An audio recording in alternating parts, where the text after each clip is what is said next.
કોઈ પક્ષનો માણસ નથી. આજ તમે ભાવ વધારા જે માર્કેટમાં બધા જોવો છો, કેટલા બધા છે ભાવ વધારા. કોઈ દી માલધારી સમાજ, રબારી ભરવાડ સમાજે કોઈ દી દૂધના ભાવ વધાર્યા નથી વધાર્યા. આ એકદમ નોટ કર્યા જેવી વાત છે. હું માલધારી ભાઈઓને હૃદયથી સેલ્યુટ કરું છું યાર, એની માણસાઈને મને સેલ્યુટ કરું છું. આજ દી સુધી કપાસના ખોળના એટલા ભાવ, રાજદાણના એટલા ભાવ, નિરણના એટલા ભાવ, યુરિયા ડીએપી ના એટલા ભાવ, તમામ વસ્તુના એટલા ભાવ. કોઈ દી માલધારીએ 1 પણ રૂપિયા લોકડાઉનમાં ક્યાંય કાળો બજાર દૂધ સમાજ છે.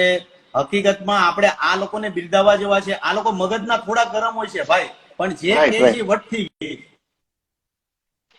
જે 100% ભાઈ ખોટું ને સાચું ભાઈ એને ધારે તો એ અત્યારે કયા ક્યાં ગરજમાં ભાઈ કે મારા આટલા રૂપિયા થાય.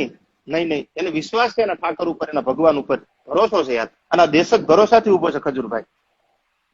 હા 100% સાચી વાત છે તમારી. અને આપણે જેને